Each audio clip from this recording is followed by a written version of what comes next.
The forecast said snow showers.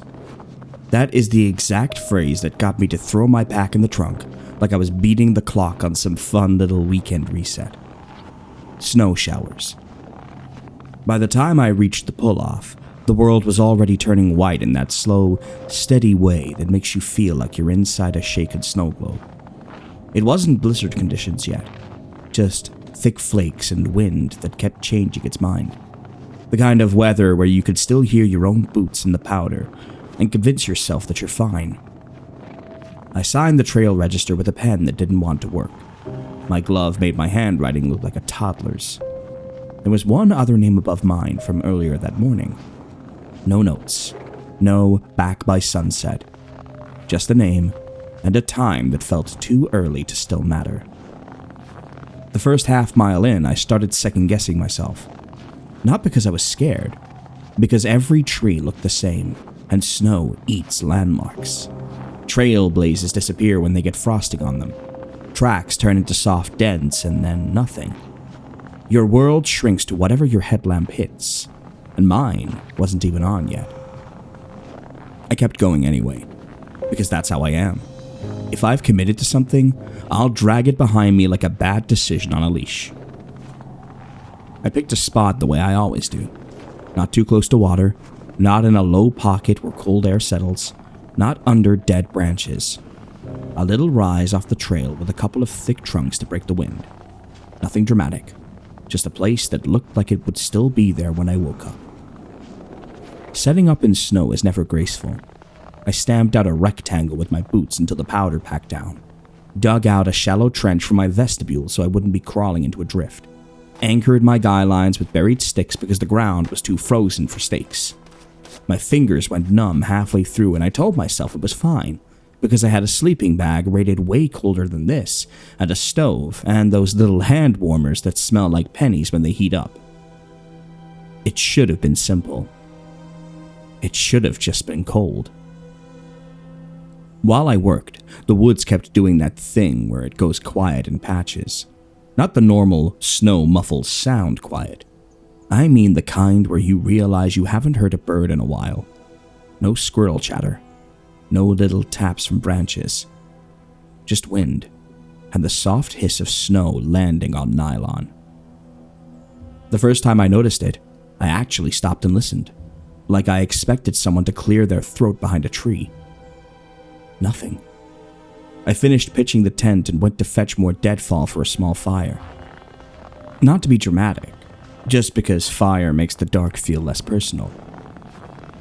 That's when I saw the tracks. They weren't mine. Mine were wide, boot-shaped, predictable. These were longer, like someone had taken a shovel and dragged it toe first. A single line of impressions, deep enough to show wet under the powder. Each one spaced too far apart to be walking normally. I followed them without thinking. 10 steps, 20. They went in a straight line between two stands of pine, and they stopped at a scoured patch where the wind had polished the snow down to hardpack near exposed stone. No clean turn, no tidy return trail, just the last drag mark fading into a surface that didn't hold detail the way fresh powder does. I stood there with my gloved hand still gripping a dead branch, staring at the last mark until the storm started filling everything in. The wind picked up and a spray of powder hit my face. That's when I heard something behind me. Not footsteps, more like a slow drag, like someone pulling a heavy bag over crusted snow. I whipped around fast enough to almost lose my balance.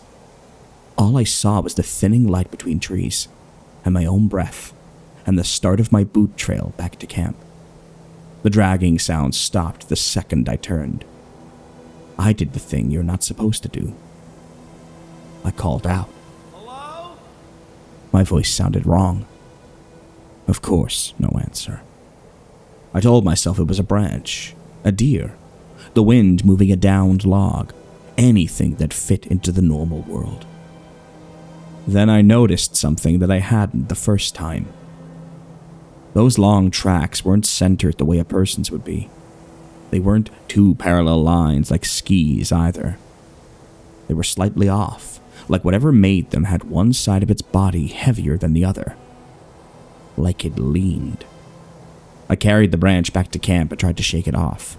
I got my fire going with a little stove fuel and stubbornness. The flame fought the wind but didn't quit. It popped and snapped like it was annoyed. I ate a sad dinner standing up. Instant noodles in a metal cup, because sitting on snow makes your body remember exactly what heat is worth. I kept turning my head to check the trees. Not because I saw anything, but because my brain kept insisting I should. The storm thickened in layers. It wasn't just snow now. It was snow with teeth.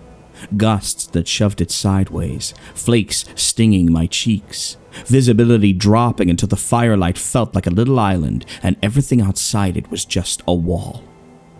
I crawled into the tent early. Not because I was tired, but because being outside started to feel like being watched through frosted glass. Inside, everything was close and loud. Nylon breathing, zippers clicking, my sleeping pads squeaking every time I shifted. I stripped off wet layers and stuffed them into a bag so they wouldn't freeze into boards. I checked my phone. No surface, obviously. The battery already draining faster than it should in the cold. I lay there with my headlamp off, listening. Wind, snow, tent fabric snapping. Then, very faint, the drag again. Not outside the tent. Further out, somewhere between the tree line and the trail. Drag, pause, drag. I held my breath like that mattered. The dragging got closer, slow, patient. I sat up and turned my headlamp on. The beam turned the inside of my tent into a bright little fish tank. I stared at the nylon like I could see through it if I stared hard enough. Drag. Pause. Then something touched the outside of the tent. Not a gust, not snow sliding, a pressure, deliberate, like a palm placed flat against it. The fabric bowed inward and held. I didn't move. I don't mean I stayed calm. I mean my body went rigid in a way that felt automatic. The pressure slid, just a little, like whatever was out there was feeling along the seam. It stopped near the zipper. I grabbed my knife. I always carry a small fixed blade for camp stuff. Cutting cord, shaving kindling. It looked stupid in my hand suddenly, like bringing a pocket knife to an argument with the weather. The fabric of the zipper pulled. Not the zipper itself, the fabric around it, like fingers trying to find purchase. I didn't think. I lunged forward and shoved both hands against the door, pushing back from the inside, trying to keep whatever it was from getting leverage. For a second, there was resistance. Real resistance. Something solid. Then the pressure vanished. The tent snapped back into place. Silence. I sat there in that awful, bright circle of headlamp light, sweating in my base layer, waiting for something else to happen. Nothing happened. That was worse. After a few minutes, I forced myself to breathe normally. I clicked the headlamp to red mode and unzipped the door just enough to look out. Snow blasted in immediately, cold and sharp. I squinted into it. The beam of my light got swallowed fast, just a short comb before it dissolved into white. I couldn't see anything, but I could see the marks. There were fresh impressions right outside my vestibule, partially filling with snow. Not boot prints, not animal tracks. Those long, leaning drags ending inches from my door. And mixed in with them, very faint, were thinner lines, like something with nails or claws had raked the snow as it moved. The prints didn't lead away. They circled my tent. Not a clean circle, more like it had paced around, stopping, starting, doubling back, then pressing close again. I zipped the tent shut so hard the teeth snagged. And that's when I heard it. A sound that made my stomach drop because it was trying badly to be familiar. It was a voice. Not a word. Not a sentence. Just a low, throaty attempt at the shape of a human sound. The way a parrot can mimic a laugh without understanding it. It came from somewhere beyond the trees, past the edge of my light. It went, "Hey." Soft, almost polite. Then silence. Then, closer. The second one had more breath in it, more confidence. I pressed my mouth into my sleeve to keep my own breathing quiet, like a kid hiding under covers. "Hey." It tried again, right outside the tent now. So close I felt it more than I heard it, like the nylon was carrying the vibration. The voice was wrong in a way I can't explain without sounding dramatic. It wasn't scary because it was loud. It was scary because it wasn't quite right. Like something had listened to people speak from far away and decided it could do it too. My headlamp beam shook as my hand shook. The tent wall bulged inward again. This time it didn't feel like a palm. This time, it felt like a face pressed into it. I saw the shape of it in the nylon, an oval with ridges like bone or cartilage. The fabric stretched across it and held, showing the suggestion of where eyes would be, where a mouth would be. The mouth moved. "Cold," it said. Then, with a little laugh that sounded like someone choking, "You cold." I don't know why that broke me, but it did. I kicked at the wall where its head was pressed, hard enough to make my heel sting. The shape snapped back. The nylon popped outward. Outside, something made a noise like wet fabric being pulled apart. Then the dragging started again. Faster. Circling. Drag, drag, drag, drag, drag. The whole tent shivered with each pass, like it was brushing against it, bumping it, testing it. I grabbed my car keys, not because I was going to drive, because the alarm button felt like the only weapon I had that wasn't a joke. I crawled into my boots, hands shaking so bad I missed the laces twice. I stuffed my sleeping bag into its sack without rolling it, just crammed it down, threw what I could into my pack half-zipped. I had one thought, clear and bright in my head. Get to the car. The storm was thick enough that I couldn't see the trail from my tent. I had to follow my own boot line by feel, like reading Braille with my feet. I unzipped the tent and bolted out. The cold hit me so hard it made my eyes water instantly. Snow slapped my face. Wind shoved my pack like it wanted me on the ground. I took 3 steps and almost fell because the snow had drifted into my boot prints. Behind me, something moved. Not dragging now. Running. It hit the side of my tent with a heavy thump, like it had launched itself at it the second I left, and the whole structure collapsed in on itself. Poles flexed, snapped back, then folded. My little island of shelter crumpled like a kicked soda can. That gave me a horrible, vivid image of it being angry that I was leaving. I ran. My headlamp beam bounced wildly, making the woods strobe. Trees appeared and vanished. My own breath sounded like an engine failing. Then something grabbed my pack. It yanked me backwards so hard my spine jolted. I went down on one knee, pack straps biting into my shoulders. My first thought was that a branch had hooked it. Then the pack moved sideways, smooth and strong, and I realized whatever had it was pulling. I twisted around and my light hit it for a half second. It was low to the ground, but long. Too long.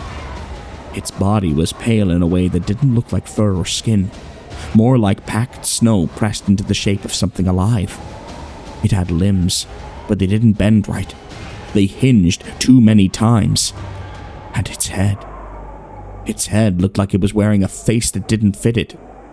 Like it had pressed a mask of frozen skin onto bone, The mouth opened and I saw dark inside, wet and wrong. It didn't roar. It didn't snarl. It went softly, like it was still practicing. Hey! Then it jerked again, trying to pull me off the trail. I did the only thing that made sense. I let my pack go.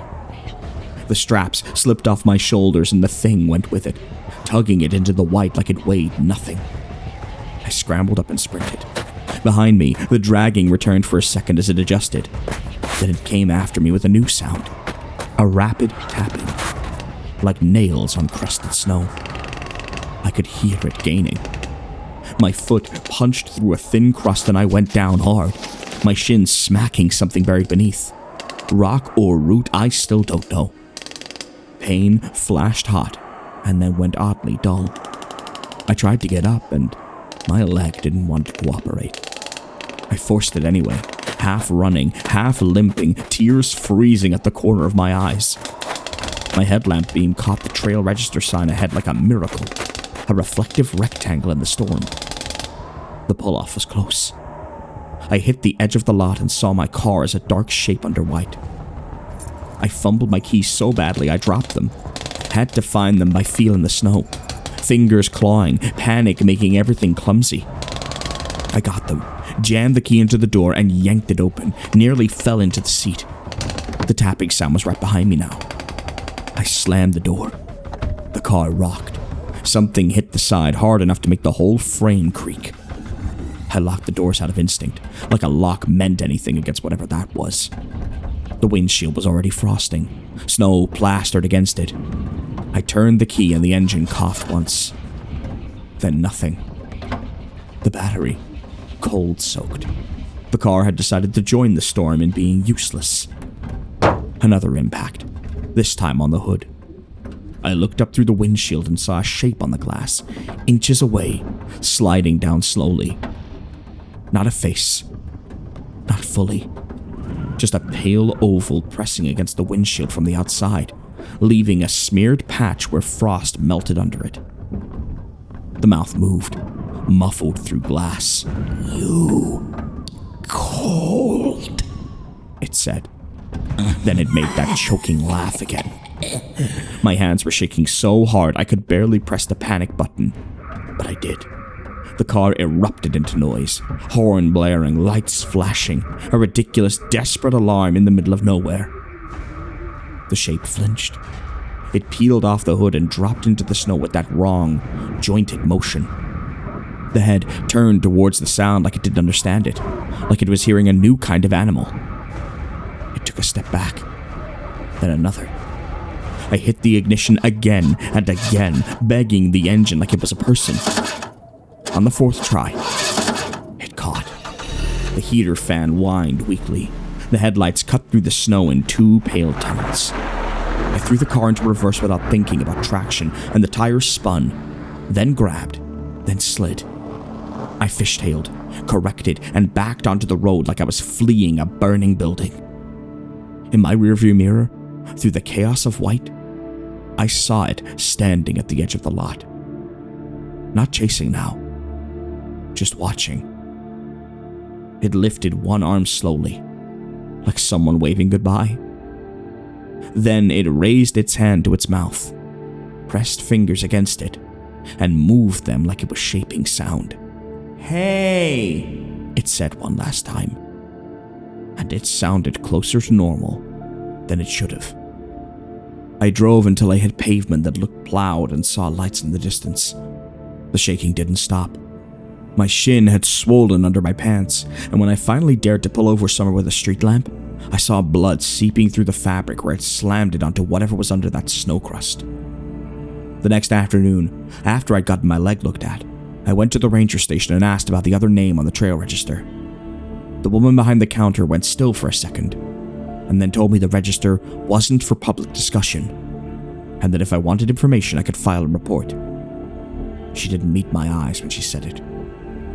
At urgent care, they did an x-ray and told me nothing was broken, then rinsed the cut and put in a few stitches anyway because the rock had split me open clean through the skin. I keep replaying the way those drag marks circled my tent, stopping at the zipper, like it knew what that seam meant.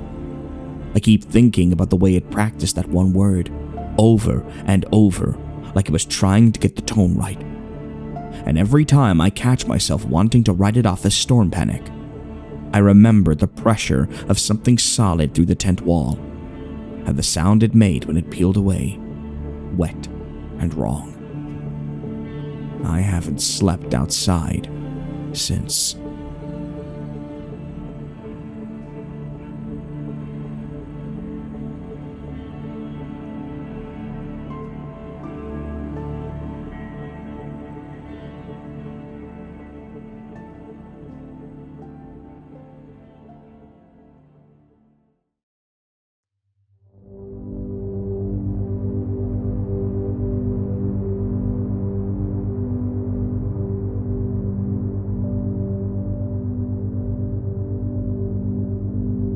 I sincerely hope you enjoyed this evening's production on Dusklight Radio, hosted by yours truly, Everett J. Blackwell. This ice-cold tale of imitating voices in the middle of the snowstorm was crafted by Pentyworth223. You can find more by them linked in the description below. Please show them some love. I want to take a moment to thank all of our patrons for making this possible. If you want to sign up, it's as little as $1 a month and you get exclusive content, early access videos and stories, updates, and more. But times are tough and we will always be grateful for support no matter what form it comes in. Financial, spiritual, corporeal, maniacal, whatever you want. It really helps us out. A shout out collectively to all of the Sturge Night faithfuls. And next, I want to thank all of our Purple Crayon Eaters. Feeny Von Karma, Max, Fi, Amara, Ashabel, Candyman Gloving, Mike, Alex, Gail, Echo Kane, Ian Hancocks, and Okami-san. Then our janitors, Alex Nunez, Arkham Cookie, Amy, Adrian R., Heather Cayley, Scott, Death31, Sabine Eclipse, Joy Flint Healy, Dux, Shane Lewis, and Allie. Our Nightmare Detectives, Fox Clifford and Melanie Schaefer. Our Void Walkers, Professor Creepypasta, Rat Squatch, and Josh Woods. And lastly, our Blackwell family. Great Uncle Ven Blackwell with his forbidden esoteric knowledge. Delera Blackwell, our resident doctor and plague, pestilence, and poultry dispenser. Izzy Blackwell, our resident bug devourer. TJ Blackwell, who seems hell-bent on stealing the spot of our janitor supremo and his purple crayon wife. Adela Blackwell's fire-bending and illusions. Ethan Blackwell, abyssal fisher and repo lord. Jackal Blackwell, head chef and mystery meat purveyor. Clue Blackwell, the chrysalis of unknowable horrors. Tabitha Blackwell, void water baron and forever frenemy to our last entrant, Papa Kyle Blackwell, from his tower of bones, broth and spines, alongside the hobo queen, preparing for the outer gods to recognize his claim. We love and fear you, Papa, and we love and fear all of you Blackwell family members. We thank you humbly for your patronage and look to see you bright and early for Dusklight orientation, purple crayons, and existential dread will be provided. And one last time, listeners, close your eyes and breathe with me. Remember, no matter how bad things are, how cruel people can be, and how heavy your shoulders may feel with the weight of the world bearing down on them, Dusklight will always be here to lift the load and provide you with some respite. Drink some pink lemonade Snapple, watch a video on lost civilizations or derelict theme parks, and sleep on the cool side of the pillow with the window open and the stars twinkling down on you. Start and end each day with kindness in your heart. You matter, you are loved, and every day is another chance. I'll see you again when the sun sets and dusk enters the station.